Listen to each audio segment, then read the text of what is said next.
योगी सुखराईनाथ जी, मंच पर उपस्थित भारतीय जनता पार्टी के सभी सम्मानित पदाधिकारीगण, संतजन, भारी संख्या में नरवाना विधानसभा क्षेत्र से उपस्थित सभी बहनों और भाइयों, मैं प्रभु श्री राम की धरती से आज यहां पर उचाना माता की इस पावन धरा पर आया हूं। आप सबने म्यारी राम राम।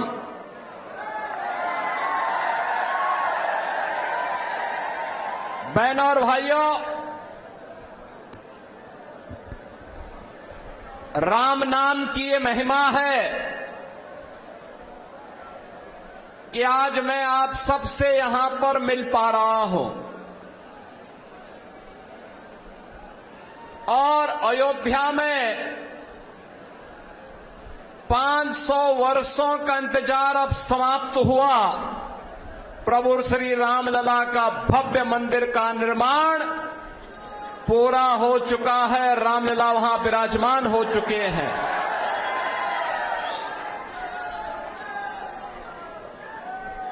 बहनों और भाइयों, मैं पूछना चाहता हूं, जिस राम के नाम से हमें भवबंधन से मुक्ति मिलती है, जिन प्रभु राम के छूने मात्र से भी एक पत्थर तैरने लगता है, उस प्रभु राम के नाम से कांग्रेस और इन लोगों को ही परेशानी होती थी। अगर आजादी के तत्काल बाद अयोध्या में राम मंदिर का निर्माण नहीं हो पाया, तो इसके लिए ये सेकुलरिज्म का लबादा ओढ़ने वाले दल जिम्मेदार हैं,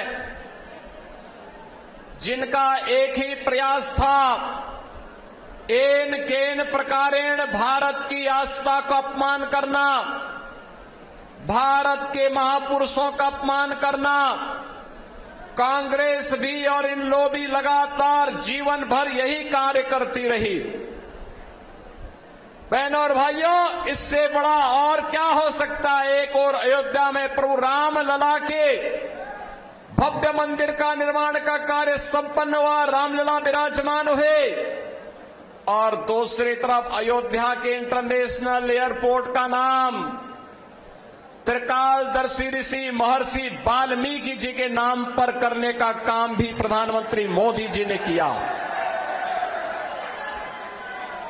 बहनों और भाइयों, मैं इसीलिए कह रहा हूं, ये कांग्रेस हो या इन लोग, ये जितने भी दल हैं, ये अपने परिवारवाद में इतने मस्त हैं। ये कभी बाबा साहब भीमराव अंबेडकर का अपमान करते हैं, कभी प्रभु राम का अपमान करते हैं, प्रभु श्री कृष्ण का अपमान करते हैं, भारत की सुरक्षा में सेंध लगाने का कार्य करते हैं, और अपने राजनीतिक स्वार्थ के लिए सुरक्षा इनके लिए कोई मायने नहीं रखती। जब भी इन्हें सत्ता प्राप्त हुई, अनुसूचित जाति के लोगों पर अत्याचार, जब भी इनको सत्ता प्राप्त होती है, सुरक्षा पर सेंध लगाना, दंगा कराना, यही इनका कार्य रहा है।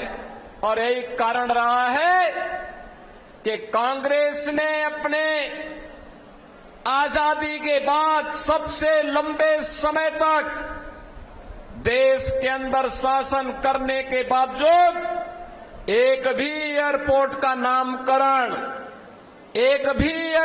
नामकरण महर्षि वाल्मीकि के नाम पर नहीं किया। एक भी एयरपोर्ट का नामकरण संत रविदास जी के नाम पे नहीं किया। एक भी एयरपोर्ट का नामकरण इन्होंने बाबा साहब भीमराव अम्बेडकर के नाम पर नहीं किया। यहां पर तो लोग करते थे केवल अपने नाम पर, अपने पूर्वजों के नाम पर। बच्चा पैदा बाद में होता था, पहले उसका नामकरण हो जाता था। उनके नाम से किसी एयरपोर्ट और स्टेडियम का नाम रख दिया जाता था। और इसीलिए आज जब ये विधानसभा हरियाणा का चुनाव हो रहा है, तो मैं आपका आह्वान करने के लिए आया हूं। याद करिए 2017 के पहले उत्तर प्रदेश की स्थिति क्या थी। आबादी का सबसे बड़ा राज्य किन स्थितियों में था। हर तीसरे दिन दंगे होते थे, अराजकता चरम पर थी, बेटी सुरक्षित नहीं थी, व्यापारी का कोई सम्मान नहीं था और अराजकता चरम पर थी, विकास बाधित था। आज बहनों और भाइयों, प्रधानमंत्री मोदी जी के मार्गदर्शन में उत्तर प्रदेश की डबल इंजन की सरकार ने दंगों से सर्वथा मुक्ति प्राप्त कर दी है। अब पिछले 7.5 वर्ष में एक भी दंगा उत्तर प्रदेश के अंदर नहीं हुआ, एक भी दंगा नहीं हुआ।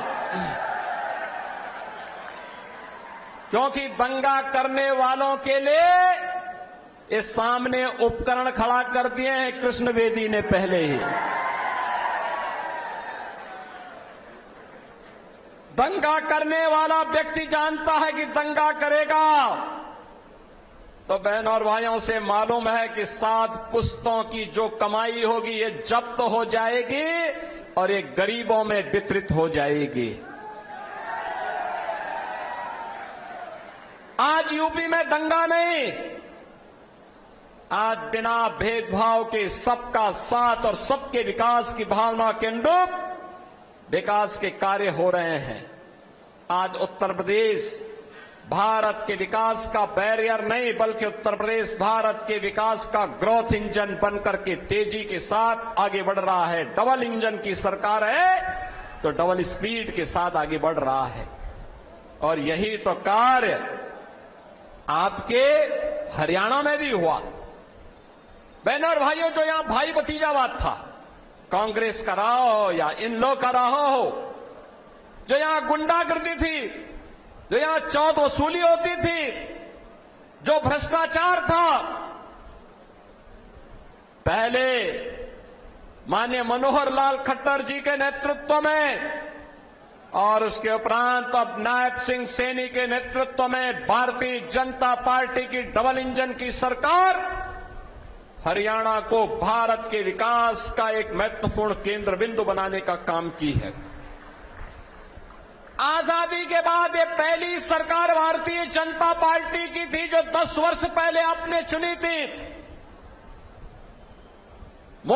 यहां पे मनोहर लाल खट्टर जी के नेतृत्व में हो या नायब सिंह सैनी जी के नेतृत्व में, जिस सरकार ने बिना भेदभाव के शासन की योजना का लाभ हर गांव, हर गरीब, हर किसान, हर नौजवान और बिना भेदभाव के हर जाति, हर मत और हर संप्रदाय तक पहुंचाने का काम किया। आवास की सुविधा हो, शौचालय की सुविधा हो, हर घर नल की योजना हो, हर घर की कनेक्टिविटी हो, अधिकाधिक नौजवानों को नौकरी और रोजगार के साथ जोड़ने का कार्य हो, बेटी की सुरक्षा हो, व्यापारी का सम्मान हो, धर्मस्थलों के पुनरुद्धार के लिए कार्य योजना बनाने का कार्य हो, ये सभी कार्य द्रुत गति से पिछले 10 वर्ष के अंदर हरियाणा के अंदर देखने को मिले हैं।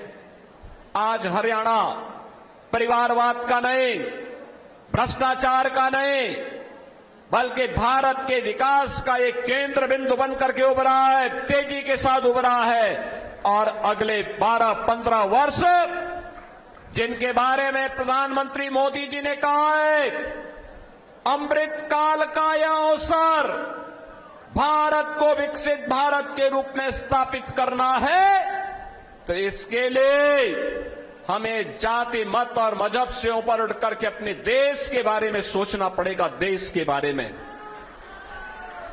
बहनों और भाइयों, मैं तो आपसे कहने के लिए आया हूं आज, आपसे मैं यही कहने के लिए आया हूं, याद करिए, इन लोगों का हरियाणा के बाहर कोई अस्तित्व नहीं, एक अकेले कोई विकास कार्य नहीं करा सकता, इनकी क्षमता भी नहीं है, तो उसे वोट देने का मतलब आपका वोट बेकार जाना है। कांग्रेस अपनी विघटनकारी मानसिकता के लिए जानी जाती है। आप देख रहे होंगे कांग्रेस के नेता और नेता प्रतिपक्ष लोकसभा से राहुल गांधी के वक्तव्यों को देख सकते हैं। जब भारत के बाहर जाते हैं, भारत की संवैधानिक संस्थाओं पर प्रश्न खड़ा करते हैं, भारत की आस्था पर प्रहार करते हैं, भारत की गुरु परंपरा के बारे में अनर्गल टिप्पणी करते हैं, भारत को अपमानित करने का कोई भी अवसर नहीं चूकते और दुनिया के अंदर भारत को अपमानित करने की सेकी बढ़ाने का काम ये लोग करते हैं। ये लोग जो देश की सुरक्षा के साथ खिलवाड़ करते हैं, इन लोगों से उम्मीद करना कि भारत की सुरक्षा और भारत की समृद्धि के लिए कोई प्रयास करेंगे, ये बेईमानी होगी। और कांग्रेस आज इस बेईमानी पे उतर चुकी है।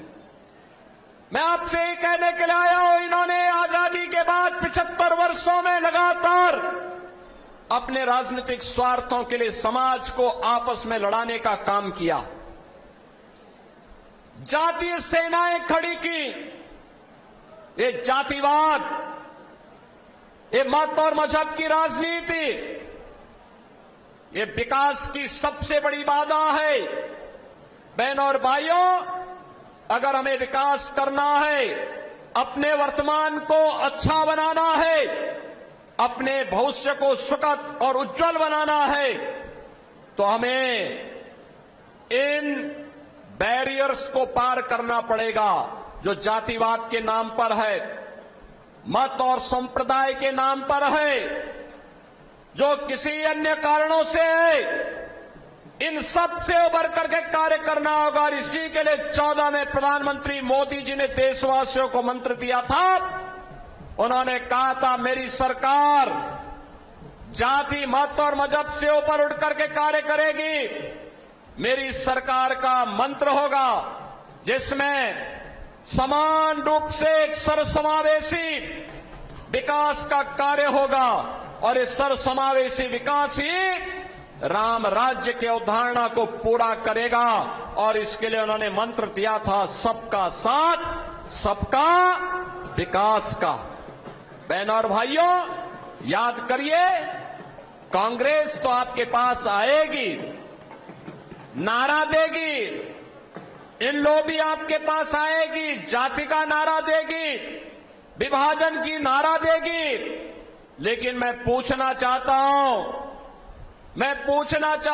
कांग्रेस और इन लोगों से पूछना चाहता हूं, इन्होंने जब इन्हें सत्ता मिली थी तब क्या किया था? कैसे कैसे नजारे थे इनके समय में? लूट धड़ल्ले से होती थी, यहां तक कि हिंदू मंदिरों से भी ये लोग पैसा ले लेते थे। बहनों और भाइयों, मैं तो आपसे एक ही बात कहने के लिए आया हूं, भारतीय जनता पार्टी की सरकार मोदी जी के नेतृत्व में हरियाणा के अंदर पहले माननीय खट्टर जी के नेतृत्व में, फिर नायब सिंह सैनी जी के नेतृत्व में ये डबल इंजन की सरकार कार्य की है। आज उसके परिणाम दिखाई दे रहे हैं। बेहतर कनेक्टिविटी हुई है, बुनियादी सुविधाएं जनता जनार्दन को मिली है। कोरोना कालखंड में आपने देखा होगा, कांग्रेस के नेता गायब थे, इन लोगों के नेता गायब थे, कोई सेवा का कार्य नहीं कर रहा था। भारतीय जनता पार्टी तब नारा देती थी कि सेवा ही संगठन है, और एक एक कार्यकर्ता सरकार के साथ मिलकर के जनता जनार्दन की सेवा करने के लिए तत्पर दिखाई दे रहा था। बहनों और भाइयों, भारतीय जनता पार्टी इस जज्बे के साथ आज भारत को एक नया नेतृत्व देने की दिशा में प्रधानमंत्री मोदी जी के नेतृत्व में कार्य कर रही है और इसी कारण से आज मैं आपके बीच आया हूं।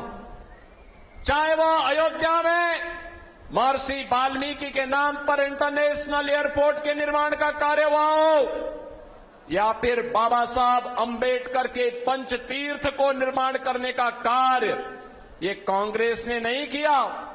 कांग्रेस ने तो बाबा साहब भीमराव अंबेडकर का अपमान किया था, उन्हें चुनाव हरवा दिया था। आज आप देख रहे होंगे कांग्रेस बांग्लादेश के अंदर हिंदू मंदिर तोड़े जा रहे हैं, हिंदू मारे जा रहे हैं, हिंदू काटे जा रहे हैं, लेकिन कांग्रेस एक भी शब्द उनके लिए नहीं निकालती है। कांग्रेस के मुंह से, इन लोगों के मुंह से एक भी शब्द नहीं निकलता है। मैं पूछना चाहता हूं, ये बांग्लादेश के अंदर जिन हिंदुओं पर अत्याचार हो रहा है इनमें 90% दलित जाति के हिंदू हैं। लेकिन बहनों और भाइयों, कांग्रेस को वोट बैंक की चिंता है, इन लोगों को वोट बैंक की चिंता है, उन्हें हिंदुओं की चिंता नहीं है। और इसीलिए तो बाबा साहब भीमराव अंबेडकर कई लोग अपमान करते हैं। कांग्रेस ने बाबा साहब भीमराव अंबेडकर से जुड़े हुए किसी भी तीर्थ के विकास में कभी रुचि नहीं ली। मोदी जी हैं जिन्होंने बाबा साहब भीमराव अंबेडकर की जन्मभूमि मऊ मध्य प्रदेश में भव्य स्मारक बनाया। बाबा साहब भीमराव अंबेडकर के उच्च शिक्षा का अध्ययन करने के लिए ब्रिटेन के जिस भवन में रहकर के उन्होंने उच्च अध्ययन प्राप्त किया था, उस भवन को मोदी जी ने भारत सरकार और महाराष्ट्र सरकार के साथ मिलकर के खरीदा और फिर भारत से जाने वाले अनुसूचित जाति के छात्रों के लिए छात्रावास और गेस्ट हाउस बनाया। उस भवन को बाबा साहब भीमराव अंबेडकर का स्मारक भी बनाया और उन्हें स्पेशल स्कॉलरशिप भी उन छात्रों के लिए वहां उपलब्ध करवाई। बाबा साहब भीमराव अंबेडकर ने दिल्ली में रह करके अपना सार्वजनिक जीवन जहां व्यतीत किया, वहां बाबा साहब भीमराव अंबेडकर का भव्य स्मारक बाबा साहब अंबेडकर इंटरनेशनल सेंटर के रूप में विकसित हो चुका है। कभी दिल्ली में जाकर के देखिए, बाबा साहब ने जहां अपनी दीक्षा ली थी वह भूमि को भी एक भव्य स्मारक बनाने का काम प्रधानमंत्री मोदी जी के नेतृत्व में हुआ है। बाबा साहब भीमराव अंबेडकर ने, बहनों और भाइयों, अंतिम यात्रा जहां उनकी निकली थी उस चैत्य भूमि में भी भव्य स्मारक बनाने का काम भारतीय जनता पार्टी ने किया है। ये पंचतीर्थ बाबा साहब भीमराव अंबेडकर से जुड़े हुए भारतीय जनता पार्टी की नेतृत्व की, मोदी जी की नेतृत्व की सरकार ने बनाए हैं। और इसीलिए आज मैं आपके पास आया हूं कहने के लिए, चुनाव में जाति के नाम पर तमाम लोग आपके बीच आएंगे। कोई कांग्रेस के नाम पर आएगा, कोई इन लोगों के नाम पर आएगा, कोई निर्दल आपके बीच में आएगा। लेकिन बहनों और भाइयों, ये सब बिना पेंदे के लोटे हैं, लुढ़कने वाले हैं, इनका कोई अपना अस्तित्व नहीं, कोई वजूद नहीं, इनके पास विकास का कोई विजन नहीं है। युवाओं के उज्जवल भविष्य को आगे बढ़ाने के लिए इनके पास कोई योजना नहीं है, इनकी नीयत भी ठीक नहीं है और राष्ट्र के प्रति इनकी नीति भी अच्छी नहीं है। और इसीलिए आज हम सब आए हैं। भारतीय जनता पार्टी ने जो कहा सो करके दिखाया, जो कहा सो करके दिखाया। याद करिए, आज भी देश की सुरक्षा के लिए अपनी जान की बाजी लगाता है हरियाणा का जवान। बॉर्डर की सुरक्षा के लिए, सीमा की सुरक्षा के लिए कांग्रेस के समय में चीन और पाकिस्तान भारत की सीमा में घुसते थे। आज वे हमारी सीमा में नहीं घुसते, बल्कि अगर किसी ने दुस्साहस किया तो भारत का बहादुर जवान पाकिस्तान के अंदर घुस करके पूरी तरह सर्जिकल स्ट्राइक करके उनके आतंकी कैंपों को नष्ट करने का काम करता है।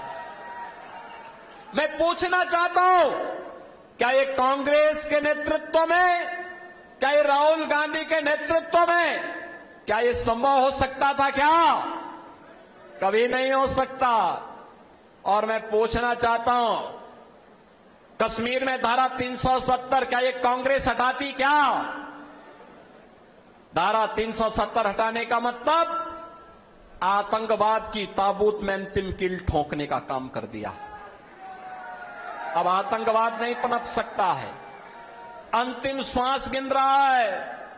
ये छोट-मोट घटनाएं जो होती हैं ना, ये मान के चलिए जब दीपक बुझता है ना तो वो तेजी के साथ जलता हुआ दिखाई देता है। याद रखना, ये तेजी के साथ, उतनी तेजी के साथ बुझ भी जाएगा। आतंकवाद सदैव के लिए समाप्त हो जाएगा भारत के अंदर से। और यही नहीं, कश्मीर में धारा 370 का कांग्रेस हटा पाती? क्या कभी नहीं हटाती कांग्रेस, क्योंकि कांग्रेस ने ये लगाया था।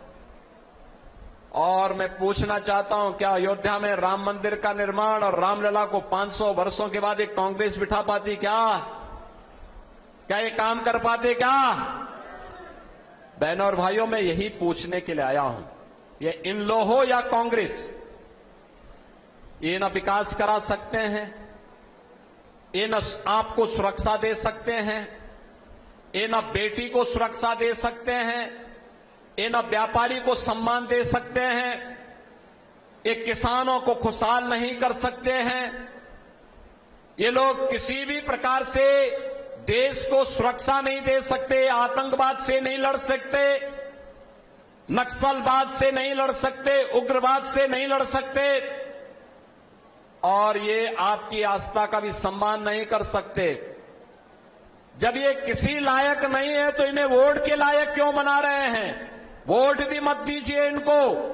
और यही आह्वान करने के लिए आया हूं मैं कि आप सब जो आपके वर्तमान को और आपके भविष्य को उज्जवल बनाने में योगदान दें, उस भारतीय जनता पार्टी को वोट दें। और उस भारतीय जनता पार्टी ने एक योग्य और कर्मठ नेता को, श्री कृष्ण वेदी को आपके बीच में प्रत्याशी बना करके उतारा है।